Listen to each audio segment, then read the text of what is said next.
Hello and welcome. Today we have one of our favorites, Pastor Siri Strommen from Atonement Lutheran Church in Bloomington, Minnesota, joining us. Hello, Siri. Hi, nice to be here again. Welcome, welcome. We're always happy to have you. So today we're going to dig into a topic that I certainly was trained is like the devil's work. And something I've been called recently. And anyway, so here's the deal. The thing that first sparked it was a week or two ago.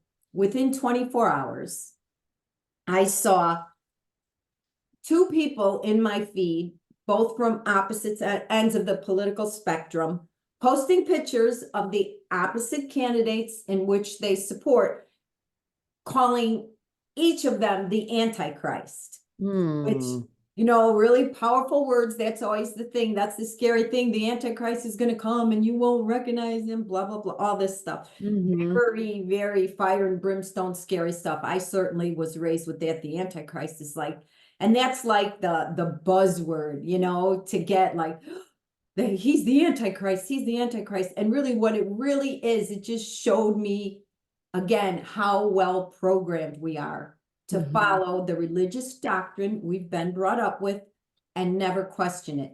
That led me to, the podcast that I have, which is called Heroines and Heretics. And recently someone called me a heretic, as if that was a bad thing. And I have relatives who are very worried about me because I am a heretic. And so I've been doing a lot of thinking about this subject. I'm certain you have a lot to say about it. And I have to say, I called that podcast Heroines and Heretics because sometimes things just come to me in the middle of the night and I take that as guidance, which is probably from the Antichrist. But so I thought Heroines and Heretics, and it scared me. I thought, oh, not because I was afraid of the heretic word anymore, but of who it would turn off and what it would label me as, because I'm going to confess right here and now, I really liked being a good little girl who followed the rules and everyone patted on the head and everyone talked about how nice I was and how sweet I was and what a good person I was. And I was a very good performer. My insides were a mess, but I performed very well, performed to type and to religion and society as I was trained to do. And, I've said this many times on the show, very edited version, through a huge traumatic loss in my life. In my mid-30s, I started just going to silent chapel for hours and hours and hours every day. I'd drop my little girl off school and go right there and just pour out all this pain. And it was in that silence, in that quiet, in that meditation that I got led away from the Catholic Church. And I thought at that time too, well, this must be the devil. And I could not reconcile that with the incredible love that was encompassing me, not just for myself and those around, for humanity, for whatever this is that created the universe.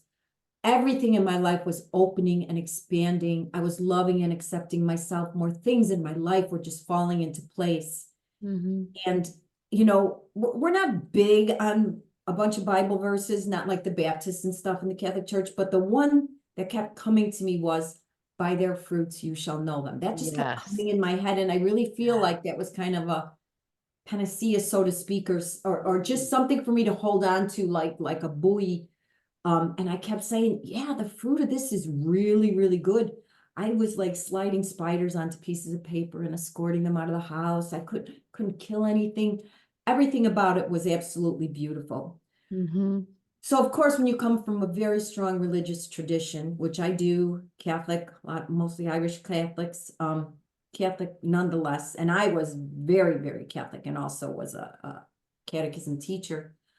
Everyone was very worried about me. I was going to go to hell. I was being seduced by the Antichrist. The older I get, the more I spend time in my own heart and use my critical thinking skills, the more I realized that pretty much everything that I based my foundation in life on was not true. It was programming, not by any people, by many very well-intentioned people. They were just teaching me what was taught to them. Yeah. But what was happening to me in that chapel, I could no longer ignore.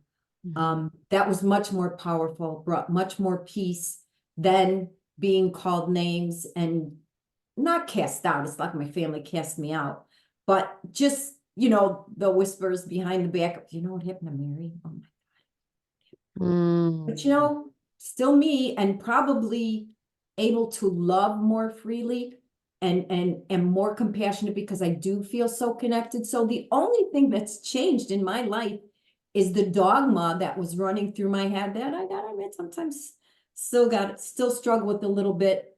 But when you study, which is where you're going to come in, but I have some things too, how this actually came about. And I want to begin right here with saying, because I looked this up. This quote by Marie Corelli is really good. She said, when one loves God better than the church, is one called a heretic. It's absolutely true. Because I remember saying that to my mother. I said, Mom, you want me to believe what's in some book that some person is telling you the truth, as opposed to what's rising up from right inside of me? Didn't Jesus say the kingdom of heaven is within? Yeah. Well, that's where I'm finding it. Oh, this is kind of funny. The Antichrist but William of Baskerville, in the name of the rose, said, the only evidence I see of the Antichrist here is everyone's desire to see him at work. And boys, actually throwing that around like manhole covers.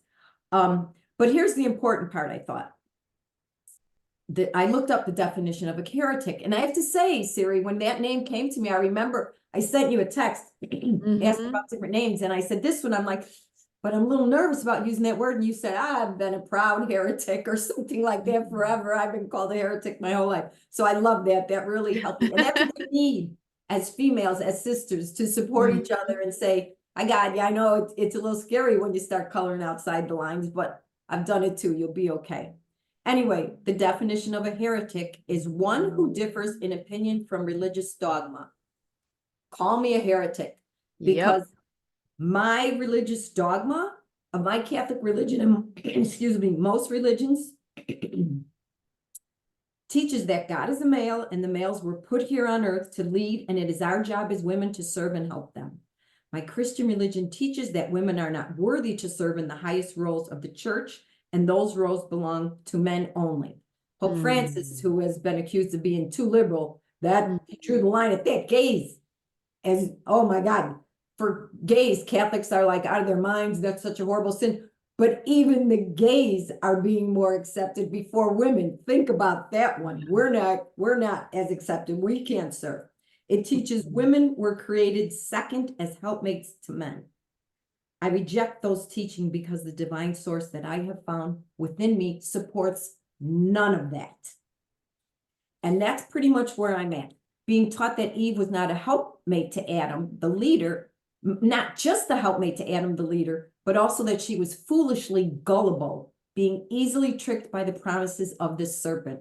That's what we're lived with. That's a Merlin Stone quote, that one I just met. Merlin Stone, if you've probably read When God Was a Woman, I don't know if you've read that, but I highly recommend that to anybody, because here's the truth.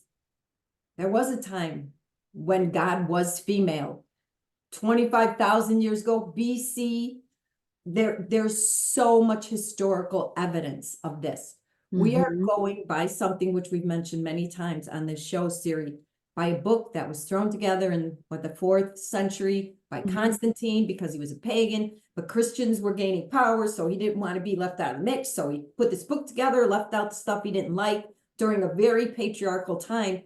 And we look at that book like it was written with the hand of God, and everything in it is the gospel truth, pun intended. But, there's a couple of quotes I want to read, which again makes me say, yes, I am a heretic, because I will not believe this. Mm-hmm.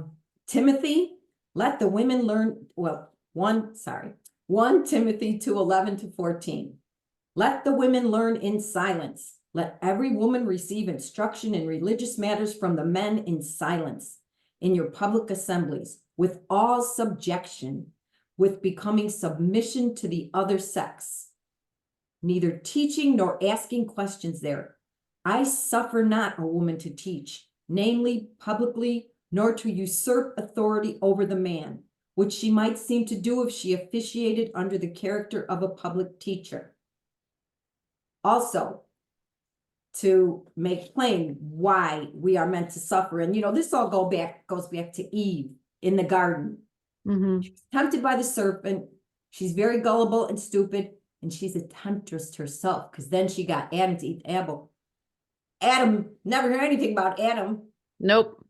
participating in this, just like, we get sexually assaulted, it's our fault, everything's our fault, our fault, Yep. our fault. Mm-hmm. So again, but here's the other quote that I thought, holy Moses. No pun intended again. I will make your pains in childbearing very severe. With painful labor, you will give birth to children. Your desire will be for your husband, and he will rule over you. Genesis 3:16. And that is, from what I was reading, an answer to, that's our punishment for eating that apple and tempting fate and everything else under that.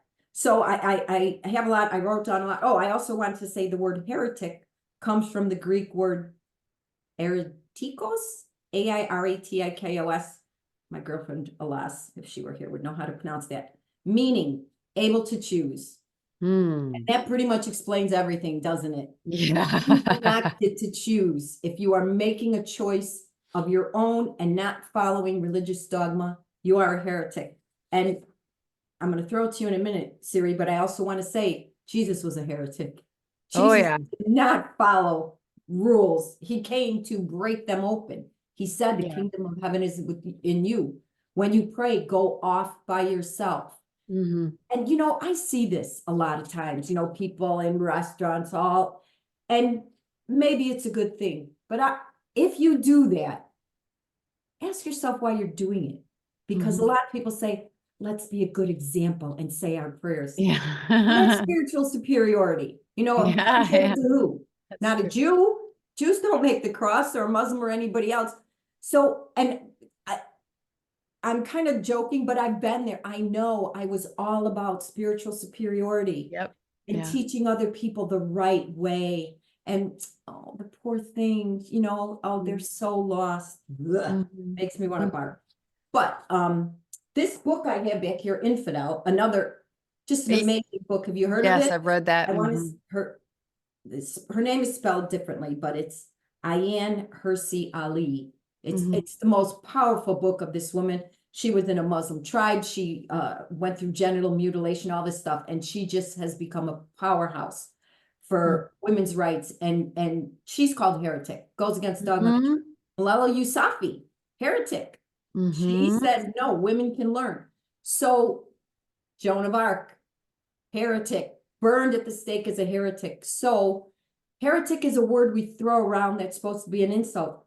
But if you ask me, I'm in very good company, and I proudly, I'm not pretending I'm Joan of Arc or any of these amazing people, but if being a heretic puts me on the side of these women who said, nope, you're not going to treat me like shit anymore. I'm not going to be your step stool.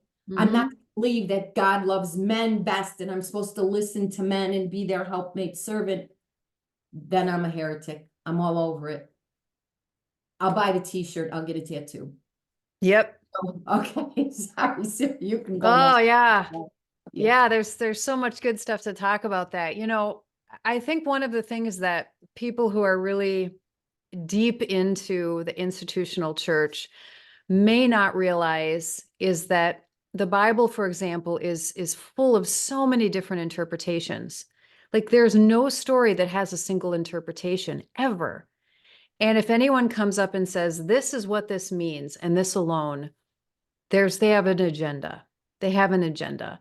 And even the story of Eve, the way I was taught in seminary was that when Eve was created from Adam's rib, and she was called helper, that the only other time that helper is referred to is for God. So if you're looking at that Hebrew word and you're saying, is God then subservient to humans? No. You have a partner there, somebody who's a companion, someone who's there to co-work with you. That's what Eve was. And I also learned that Adam and Eve were standing right there with the serpent. And I love this interpretation, actually. It said, why did the serpent go to Eve? Because she was the one that needed to be convinced. Ah, I Yeah. love that. Yeah. And so the serpent had to convince Eve. And then what did Eve do? Here, Adam, eat this. And he's like, okay. So that's another interpretation of it. But also, like, as we may well know, when I studied about chakras and kundalini and everything like that, there are interpretations of the tree of life and the serpent and the eating of the fruit in Eastern traditions that bring such huge variety in life to that story, where it's really just about growing up. It's really about just discovering something new and becoming on the path to being human towards enlightenment.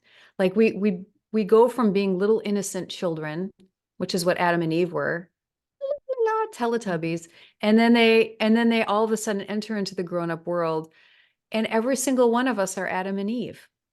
Like I remember the moment where I didn't feel comfortable running around the house in my underwear anymore because all of a sudden I had an awareness of my body and I started to cover up. That was an awakening that I was having. There was nothing wrong with that. It's part of human development. But then, yeah, we look to Jesus, and what every person who loves to quote that First Timothy and these other passages, just love to quote these 3-4 passages in the letters, ignore all 4 gospels and the way Jesus treats women. Mm-hmm. All 4 gospels, every single interaction that Jesus has with a woman is completely radical for its time, because women would not approach a rabbi. They would not have a conversation with a rabbi. A rabbi would not engage in a conversation with a woman, period. And yet over and over and over again, Jesus does. And one of my favorite stories from Luke 10 is that story when Martha's really upset. Jesus, make Mary get in the kitchen and help me. Now, I know some people have issues with that story, but it was always so important to me because Mary was sitting at the feet of Jesus, which was a position only for disciples, thus only for men. And Jesus was not only letting her, but he defended her right to be in a position of a man and not in the kitchen like a woman. And Heretic. then, yeah. And then, so Nailed to a cross, right? yeah. So, and then the passage I'm preparing for this Sunday is this great passage where Jesus says, the heart of all of faith is love the Lord your God completely, and then love your neighbor and yourself. Those 3 things, that's what all of religion is meant to be. And then what's amazing is, like, right after that, he sees the scribes walking around and he goes, look at them with their long robes, getting the best seats in the house and having all the privilege and the power. They're devouring widows' houses. And then a little widow comes up and gives the last couple pennies that she has as like proof of what Jesus was saying. Because if religion is meant to connect us to God and in the process help us to see and love and reconnect and remember that we're all brothers and sisters with every person and treat them with honor and dignity, then that is what religion and all institutions, religious institutions, are supposed to be supporting. And yet here you have this woman who's not being supported by the church. She's a widow, which is the first thing the prophet said. How do you treat widows and orphans is like your litmus test of morality. And when you say the She's prophet, giving are you speaking of Jesus? all the prophets in the Old Testament were like, Okay. how are you treating the orphan and the widow? And then here's a widow who comes up and gives everything she can to this wealthy, wealthy institution. And we always take it as Jesus going, oh, look at her. Oh, bless her little heart. Good for her. She's giving everything she can. I don't think that's what he's saying. I think he's saying, yes, it's amazing that she's doing this, but he just talked about the scribes devouring widows' houses. Mhm. That's connected right there. So he was constantly challenging the institution to remember the core root of everything. What's the point of all of this? And so even in the Christian church right now, we know that power and privilege, we know that patriarchy has taken over, we know agendas have taken over. And so there have been people, men and women, from the very beginning who have been heretics because they have not gone along with that mainstream storyline of what you're supposed to believe. Always, there have been people on the fringes from the beginning who have refused to play that game. And they've been called heretics. I love that you have the freedom to choose. Because how is it that we believe that we're imperfect as human beings, yet somehow the Bible and the church institution and all of this hierarchy of priests and pastors and whatever have gotten it right? Of course there's been distortion. Of course, there always has been. Right. So we have the birthright within us to be able to get quiet like you did and start to discover the kingdom of God within us, the truth, the wisdom that is in here too, not just out there. And we have every right to claim that. I want to circle back to that phrase you mentioned at the beginning of Antichrist. Because what's funny, we just read through all of the letters in Revelation. Antichrist in the letters literally just means people who refuse to believe that Jesus came in the flesh. That's it. Like the original term, that's what it meant. And it could have been anybody. And it didn't mean they were the devil. It just meant they didn't believe the way of Jesus that we think is right. That's it. And then it kind of became this bigger thing in the book of Revelation, which everybody just loves to go crazy about. And so now we just point fingers looking for, the Antichrist when, yeah, I love that quote. It's more like it almost feels delicious for some people to be talking about the devil and the Antichrist and the end times. Oh, Oh my delicious. God. Ooh. It's You hit it on the head there, sister. it's just like this obsession. It's so exciting and we just love to be afraid about it. And God, in my personal experience, doesn't use fear. In my personal experience, God doesn't use fear. God is very calm and neutral when God speaks to me if there's like something that needs to be told to me. It's very calm, like that super calm teacher who's just like, okay, so there's a tornado outside. Everybody, stand in a nice line, and we are going to go downstairs to the basement where we will be safe.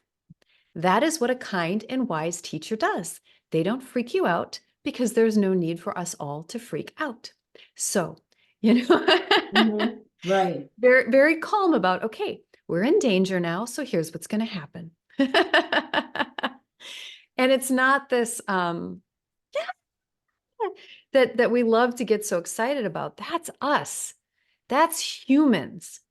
We're the ones who are afraid. We're the ones who use violence. We're the ones who want revenge. We're the ones who want to throw people into hell. We're the ones. And so we do everything we can to like push it back into the scripture. And the job we have done in pushing our fears and our prejudices and our patriarchy and misogyny back onto the Bible is very impressive. Not to say that it's not in there, but man, we just kept adding to it. Yeah. People are gonna people. I always say that. It doesn't matter where. I've worked as a waitress and bartender in bars and restaurants, and I've worked as a radio host on some of the top stations in the United States. People are gonna people. You Yeah. think, well, these people, they must have self-esteem and they're not gonna stab anyone in the back. And nope, same. People are people because we all got our stuff and unfortunately have not been well trained on how to actually revere what's happening with us and learn how to process it. We've been well trained in this dogma that is. There's a couple of things that you said. First of all, the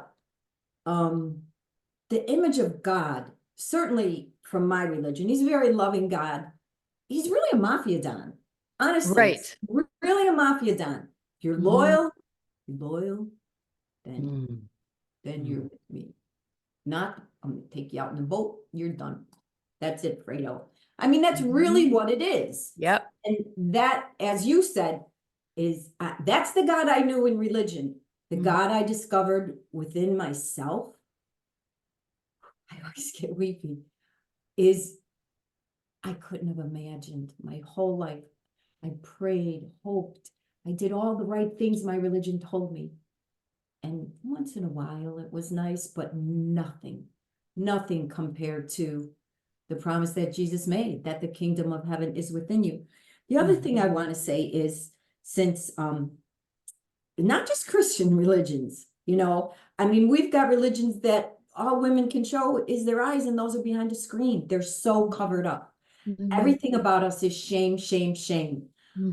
And I would like to say, don't tell me God wants modesty, that this is what Jesus prefers. This is what's holy for women. We are not meant to tempt a man because we're born naked.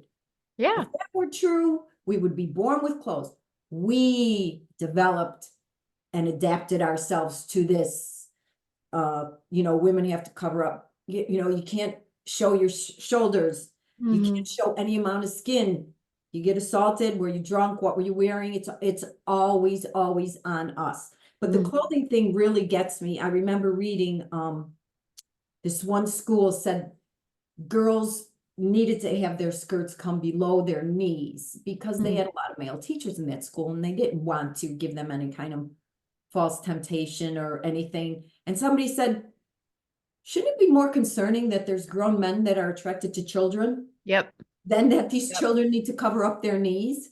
I mean, seriously, but we've been so well trained, and it starts in the Garden of Eden. We did that. And I'm sure you've heard it. I've heard it my whole life. When people are joking, hey, well, you guys really screwed us up. We'd be in paradise if it wasn't for you women. And we are carrying that subconsciously, generation to generation. And the males absorb it too. Imagine being told this God in the sky had a choice to incarnate as a human, and he picked your gender and decided you should rule over everything, including the other gender that he created. It's just insane. But I do want to, before I get off track and forget about this, I want to say, oh, this is perfect after I just said that. I want to give a little shout out to Joan of Arc, because of course she comes up in anything, whenever you're doing any kind of research about heretics. And it really, really, reading about her, sorry, I may start weeping, because you think of this young woman in the 1400s, it was, I think, yeah, like early 1400s, 1415 to 1431 or something like that. But anyway, so this is what I found. Perhaps no event during the Middle Ages created a bigger international sensation, writes Daniel Hobbins in his 2005 book, The Trial of Joan of Arc. Such wonders she performed, wrote the German theologian Johannes Neider, that not just France, but every Christian kingdom stands amazed. Now, at one point, this is the transcript from her trial, because she was declared a heretic because she was listening to the voices inside of her instead of the dogma of the church. So she was told, of course, that was the devil, as we all are. I remember asking someone if it was the devil. Okay, according to the trial transcript, Joan was questioned repeatedly, not only about the voices she heard, but on why she chose to dress as a man. This is a part that breaks my heart. She answered, and this is transcripts from the trial, "It is both more seemly and proper to dress like this when surrounded by men than wearing a woman's clothes," she told the judges. "While I have been in prison, the English have molested me when I was dressed as a woman." And then in parentheses, it says, she weeps. So I think of this often. Her last sentence is, "I have done this to defend my modesty." As much struggle as we have nowadays as women when we come forward as much crap as we get, as much as we're called liars. Imagine these women back then who didn't even have personhood. Yeah. I mean, literally, when you say it was a man's world, it was a man's world. Yeah. They were just existing in it. Mhm. Imagine the free-for-all on women's bodies back Mhm. then. Mhm. So after this trial, this was the verdict.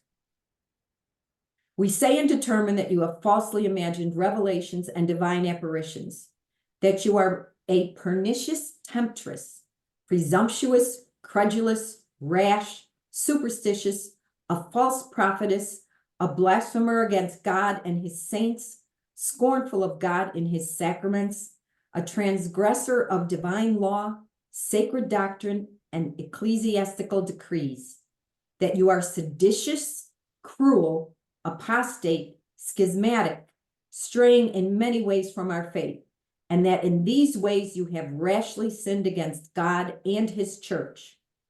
On May 30th, 1431, Joan of Arc was burned at the stake. Imagine that. Yeah. Imagine that. And imagine how convicted you must be. Did you ever burn yourself on a pot? Yeah.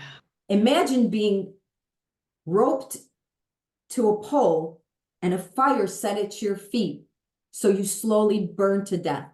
But Yeah. your conviction and what is coming through to you in your own heart is so strong Mhm. that you go through that before you would deny what was said to you. And I will say that in order to get out of jail, at one point, Joan did sign an affidavit saying, I made it all up, as they had been telling her to do. And she had probably had enough of being starved and tortured and raped and said, fine, I'll do it. But Mhm. she recanted because she said, the voices have come back and Mhm. I can no longer stand by what I said. Mhm. So there are very amazing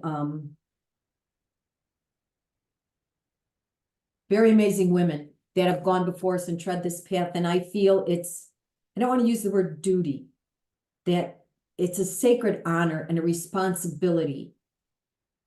You know, I'm sure like me, Siri, there's been so many times, well, not this, but like me, you sometimes maybe not, I shouldn't put words in your mouth, but sometimes I think it would be so much easier if I just believe what I used to believe, if I could just follow the status quo. Life was easier then. And like I said, I would get my pats on the head for being a good little girl. That's the big prize for all of us females, isn't it? But I can't. Mhm. Once this opens inside of you, it's like trying to close a rose again or something. Yeah. You can't go back. Yeah. I just want to add one this one thing, because Merlin Stone, as I said, when God was a woman, and there was a great long period of time when God was a woman. Mhm. I'm not a historian, an archaeologist, or any of those things, but there's plenty of books out there you can read with actual proof. This isn't just airy-fairy stuff people are wishing. But Merlin Stone, When God Was a Woman, phenomenal book. She said, whether or not you personally subscribe to the religions that have visited this upon the world, you are still bound by it. Very true, which is what they're trying to turn our democracy into, a theocracy right now, because they believe in that. And not for nothing, but if you've ever, I don't know if you've heard of the 2025 manifesto, but read that, because that is what they would like to implement if the man who was president elected in 2016 becomes president again. That whole Christian nationalism thing, that's what they're trying to do. And this isn't a secret. He talks about being a dictator on the first day and jailing journalists. And there's a very good chance, if he's elected a year from now, we won't be having this conversation, because we won't be allowed to. And that's not just hyperbole, because we said that about Roe v. Wade, and people were like, oh, that's never going to happen. And where are we now? Look at how all of our rights are being unraveled. So anyway, she said, how did men initially gain the control that now allows them to regulate the world in matters as vastly diverse as deciding which wars will be fought, which wars will be fought when, to what time dinner should be served. What else might we expect in a society that for centuries has taught young children, both female and male, that a male deity created the universe and that all that is in it produced man in his own divine image, and then, as an afterthought, created woman to obediently help man in his endeavors. The image of Eve, created for her husband, from her husband, like the only time in history a human being came out of a man, right? The woman who was supposed to have brought about the downfall of humankind has in many ways become the image of all women. How did this idea ever come into being? And that's Merlin Stone from When God Was a Woman. Mm-hmm. Mm-hmm. Yeah, it is heartbreaking. I don't think that people realize the imbalance that has been on our planet for so very long. And we're not even close to fixing it. It's still just touches here and there. I wish that I could remember this all now. I'm just thinking of it, but there's a spoof piece that has been going around for a few years that says 10 reasons why men shouldn't be pastors. And it's very funny, but it brings to light all the reasons in which people have told women you can't be pastors. So it's things like, a man might be too handsome and he would distract the women in the pews.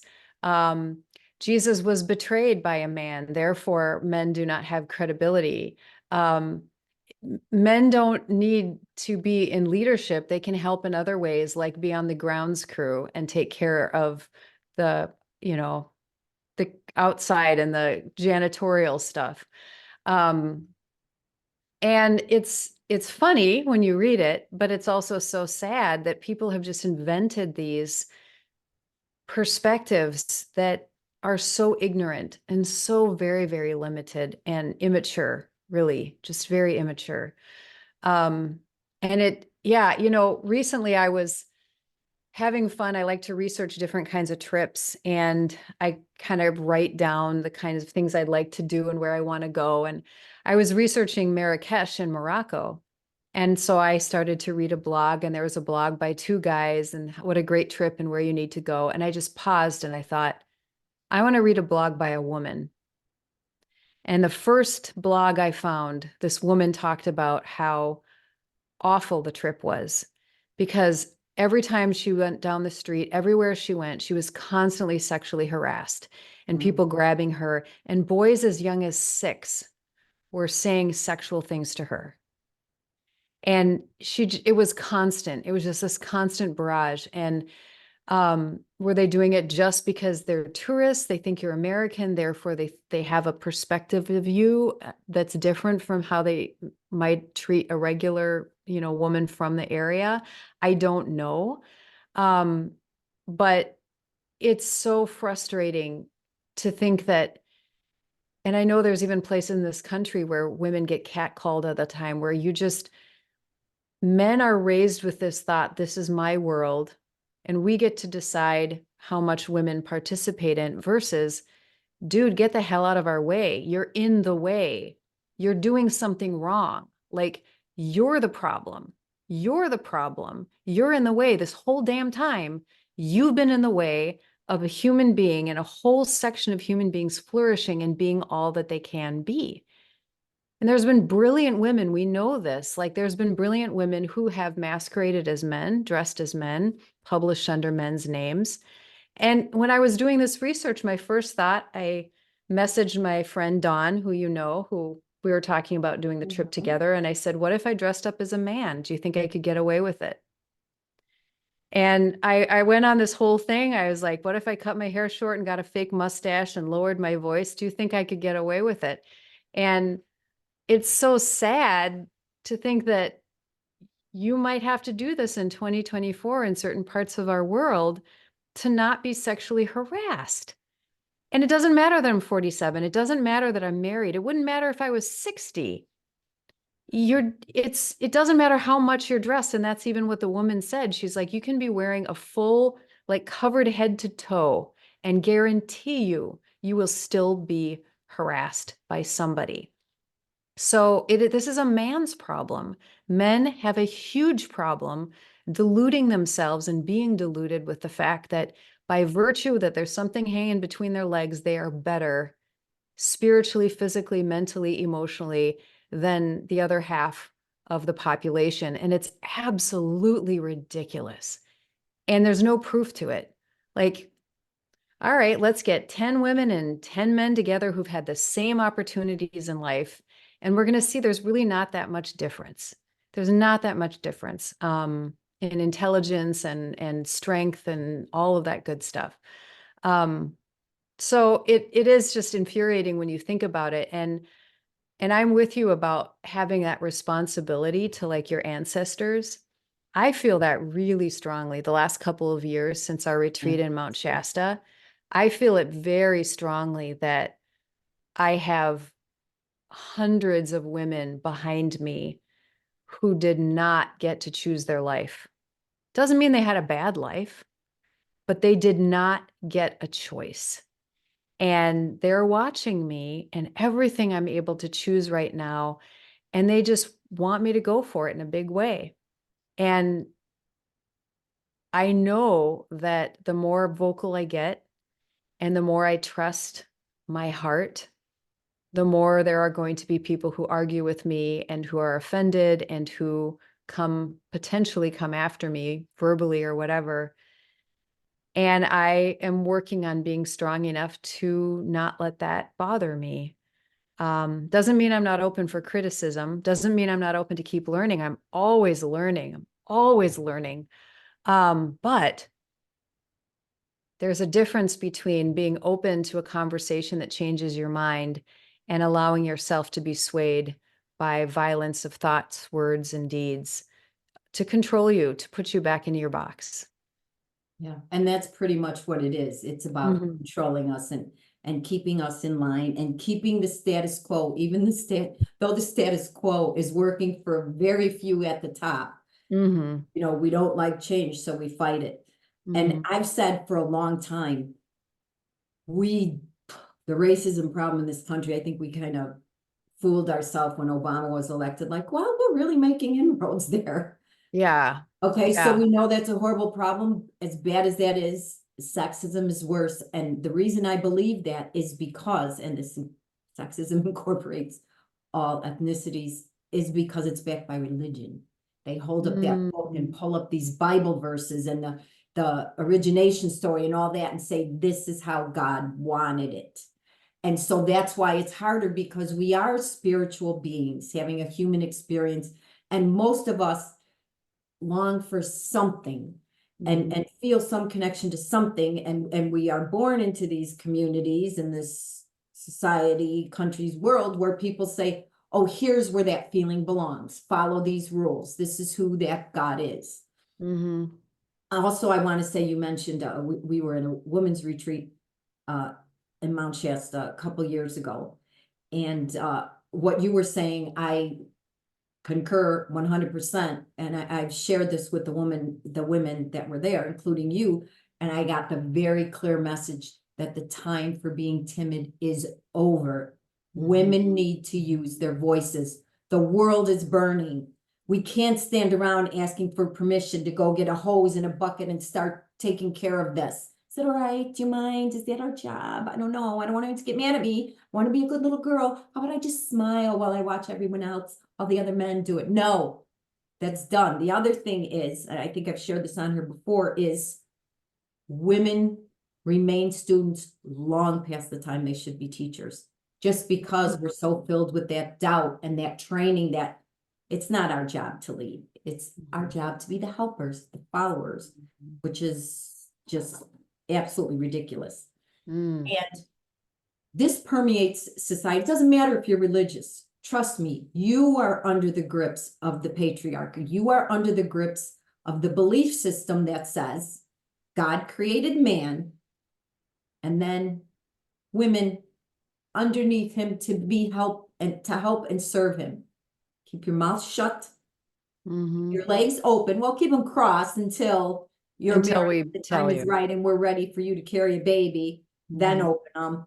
It's just such a lot of crap. But anyway, we don't even realize how much this permeates our society. But I'll tell you what I've noticed in the past 20 or so years since I've been exploring outside of religion to feed this spiritual hunger within me, outside of traditional religions, and learning a lot, is even in the most open-minded new age, there's a lot of channeling going on. I don't know if you're probably aware of that, right? There's a lot of channeling coming in. People are Yep. channeling all these entities. Usually some say it's Michael the Archangel, some, Mary Magdalene, some Jesus, but a lot of them say it's like a group of spiritual masters, here to help humanity, and they're channeling them. But what I find fascinating is, almost without exception, I actually can't even think of an exception, all these entities are given male names. Yeah. Abraham, Seth, Ramtha.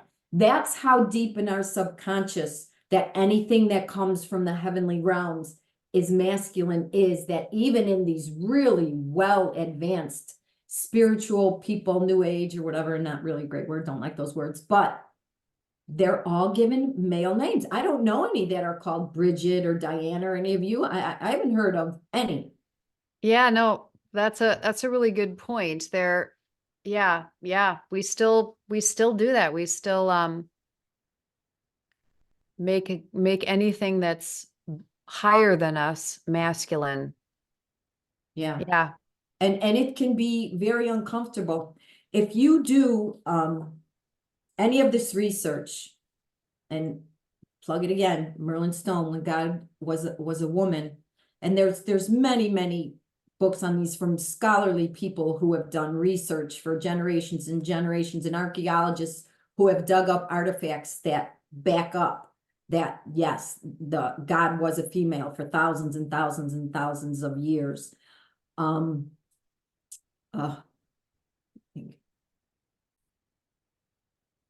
So the thing is, we're so taught shame of our bodies, and like I said, cover up, and if we're assaulted, it's our fault. I mean, and we've accepted all of this as normal, just like we've accepted massacres in our schools as normal. None of this is normal. None of this should be normal. But the goddess was ecstatic. She was joy. Sex was used as a healing method. There was no shame, no cover yourself up. It was orgiastic, is that a word? Just like all of that was seen as sacred and joyful. We have made this God so colorless, and flavorless, and stern. I have relatives that are really, really into religion, and the stuff they post, it's all scary, fear God, fear God. I fear your God. I don't want to live in the world you're trying to create, but the one that I've discovered inside of me, not an ounce of fear there. And I don't think it's an accident that it has become so accepted for centuries. Look at Joan of Arc, that women are raped. Yep. Because we talked about this before. I can't remember which show it was on, if it was with you or someone else, but at that Mount Shasta retreat, which maybe we can talk about this part on another show, but I was given so clearly the revelation of how connected to our divine feminine power our sexuality is as females, which is why it's squashed, it's stolen from us, it's abused. We're taught to be ashamed of it, because as long as they can keep us ashamed and separated from our sexuality, we're separated from a huge part of our power source.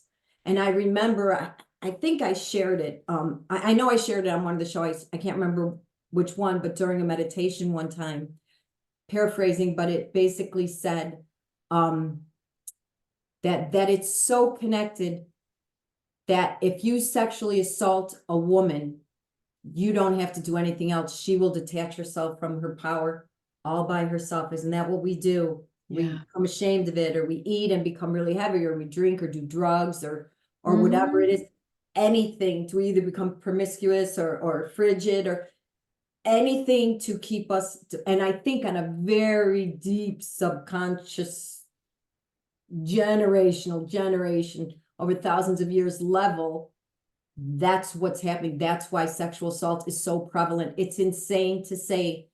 They say 1 in 5 girls. I think that's not true. I think just about every girl you know has had some kind of varying degree of sexual abuse, sexual assault, whatever, and way more than anybody wants to admit, because there is this deep subconscious need to keep us controllable. So as long as we can be assaulted with, not a big deal. One of these people running for president is a convicted rapist. 12 women have said that he raped them. He speaks openly about how he'd like to date his own daughter. The thing they have in common is sex. Who talks like that about their daughters? I'm a daughter. If my dad said that, there wouldn't be enough buckets for the vomit, right? Yeah. So disgusting. What father, if you're a father of a daughter, would you ever think of speaking sexually about your daughter? But he just, the last person just dropped out. He's the front runner because it's become so accepted to sexually assault women. It does not negate you. So I say, call me a heretic. To me, that's an act of self-love. Being a heretic is an act of self-love for me. And I hated myself long enough. And being in all those years of traditional religion and trying to follow the dogma and going to church every day and saying rosaries, never, ever, ever allowed me to feel the kind of love and acceptance and appreciation for myself that I do now. And I will fight for this. I screw up all the time. I'm not saying it all like love myself all the time. It's definitely a work in progress, but I will not. I don't care how funny you were as a comedian. If I find out you're masturbating and have been doing it for years, not masturbating, everybody masturbates, masturbating in front of women, and you've been doing it for years without their permission, or if you're above them asking them, but it's still, you're not getting any of my money anymore. I'm sorry, because I love myself, and that means I love all women. I support women. Yes, I do believe women. You want to know why? Because between 2 and 5% of accusations against men from women saying they sexually assaulted them are found to be false. 2 to 5%. The way we have been trained to react to women's accusations of sex, you'd think it was the opposite. Yep, exactly. You think that 95 to 98% are true, and I mean are false, and only 2 to 5% are true. So I say, come to me. I'll hear your story. I will believe you, because I will take those odds. If somebody told you you had a chance of being wrong about winning the lottery, your chance of not winning is 2 to 5%, but your chance of winning is 98 to 9. You'd say, 100%. My bank account. Yeah, I'm doing it. But for some reason, because it's women who, you know, are responsible for the fall of mankind, so deserve all the suffering heaped upon us, nobody seems to care. But I believe women. I'm a heretic. I do not support the church, because the church has said flat out, you will not serve in the same capacity as man. We don't hold you in that regard. And they also passed around pedophiles, and still do. Yeah. Centuries, decades. It's still going on. So I say, you don't get my support. I don't want to be associated with anyone who assaults women, with anyone who allows pedophiles to run rampant in their organization. I'm not going to follow any of this ridiculous dogma that tells me that I'm here to serve and be quiet. That makes me a heretic. Okay. Exactly. Yeah. God did not say, I would like to have an institutional church with hierarchy. Right. That was never a plan of God. And the opposite. Yeah, exactly. And so, yeah, if being a heretic means that you get to decide for yourself, and that means that you may come up at odds with what other people say, then good. We need more heretics in the world. Absolutely. Amen, sister. Okay, before we close, you have a book out. I do. Can I grab it real quick? Tell us about it. Okay, I didn't have it right beside me. So this is the fourth one of the series, called the Walden Saga, and it's under my pen name, Margaret Hofstede. It's a fantasy romance book. Strong female characters and a lot of good men. I figured this was my book in my world, and it follows through somebody who, because of magic and curses, is kind of caught in this cycle and explores kind of what it is to be human, but there's so much good in there.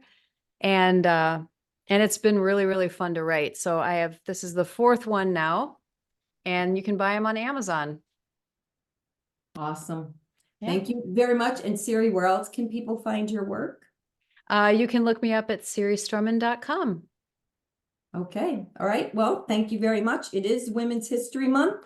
So I highly encourage you to look up some women, start with Joan of Arc, Merlin Stone, many amazing women out there that can lift our spirits, inspire us, and give us courage when we're feeling like our knees are knocking and we can't keep going. Awesome. All right. Thank Till you. next time, be kind to yourself. Give yourself some mercy. Kindness and mercy prepares the ground for grace. And when grace comes in, that's all you ever need. Mm-hmm. All right. Thank you, Siri. Thank you. Bye-bye. Bye.